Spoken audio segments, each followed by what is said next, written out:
So Sarah, I hear you did a presentation yesterday and that it went really well. I'm really interested to hear more about it. The presentation was called Stress Busters, How to Leave a Bad Day at Work. And it's a presentation that looks at what stress is, what are the symptoms of stress, but it also looks at what work-life balance is, and of course as a remedy to that stress. And I'm curious because I'm assuming that an employer came to you and initiated a request to have the presentation. And so what would motivate an employer to come and ask an EAP provider to do this presentation in the workplace?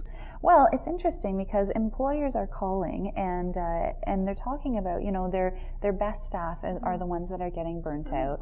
And it's interesting and it's sort of counterintuitive because the kind of attributes that we give to people that work really hard are actually the attributes that can burn people out. So the people who are the most dedicated, the most idealistic, the most sensitive to their environment, they're also the ones who are feeling guilty if they go home on time, and so putting in more, you know, more work, more hours, more investment of their own personal selves, and that's leading to work-life stress because you know, what's happening at work is impacting what's happening at home. When we think about stress, like, is there sort of one sort of way of thinking about it that everybody understands? Because I'm assuming that when we say stress, it can mean many different things. Absolutely. So stress is kind of defined as a physical or emotional reaction that you have to an event, and it's an event that causes a person to respond or readjust in the way that they've responded in the past. It's also a reaction to a real or perceived threat. So, you know, this is the part where it gets a little bit muddy because it's not always necessarily that something bad is happening, but you know, your life circumstances set you up for thinking that certain situations are going to be stressful. And so what stresses you out might not be what stresses me out, and vice versa. So you run into the issue of having employees that are having a hard time supporting each other because they don't understand why the employee is stressed in the first place.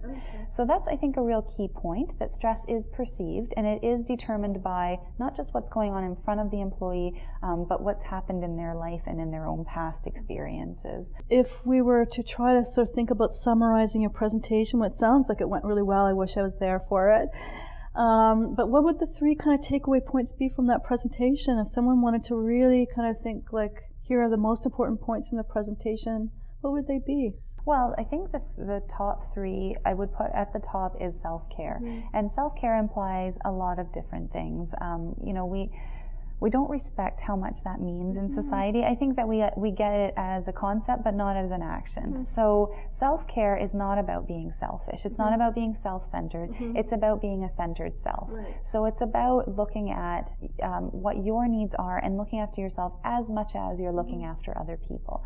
And that's a really, really important distinction because that involves giving yourself permission to do that and valuing yourself as much as you value other people. So the next one, and I think this is closely connected with self-care, is the idea of social relationships or social connectivity. So it's there's a two-part piece to that. One of them is having friends and having a social connection. So again, it really revolves around that self-care piece because, you know, you might be a member of a sports team, or you might like to go cycling, or whatever it is, but it's having those social supports and also using them. So giving yourself permission to say to a friend, I had a really bad day at work and I need to talk to you. Can you please come over? And acknowledging that that doesn't make you weak and it doesn't mean that you're using other people. A lot of people will say, you know, I can't call them, they have enough of their own problems. But, you know, there's going to be a time when a friend needs you, and there is a lot of evidence that friends are more likely to go to you if you've come to them in the past, because then we get this idea of reciprocal relationship. And what's the last point that you would think that you want people to take away from your presentation? I think that one of the things that especially people in the social service field have to keep in mind is this idea of detached concern, and I'll explain what that means.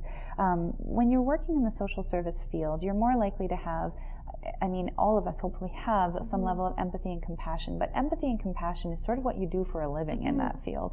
And when you do that, it's great. I mean, that is an absolutely great characteristic to have, but it also takes a lot of your own physical and emotional energy. And so if you're doing that at work, and then you're taking your work home, or you're staying long hours at work and not going home and sort of shutting that off, what ends up happening is burnout. And for those of people who have experienced burnout, it really sneaks up on you if you're not doing those kind of things that you need to do ahead of time to stop it. So detached concern, and I'll refer to, there's a great quote from Mother Teresa when she was asked about, how does she keep doing her job when people around her are dying and continue to suffer? And she said, I love them while they're here. And it's sort of that idea that, people are resilient. The people you work with, they do have strengths. They may appear very weak in terms of their work with you, but they are resilient. They do have strengths. They do have other people than you in their life.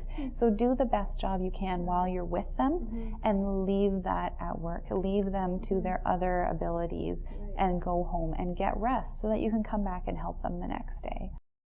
If an employee is actually looking at this video today and is interested in having it come to their workplace, how do they actually kind of get it to come to work? Like, how would they do that? Anybody can call, so an employer, or like you said, human resources manager, or an employee for a group can call, and they would just call our 1-800 number, which will be up at the end of the presentation, and they can just ask for myself, Sarah Steer, and I'm the FSEAP manager, or for you and Donna Forrester, and they can just request this presentation, and we will not only do the presentation, but we'll tailor it to the specific circumstances that have sort of evolved that led to the request as well.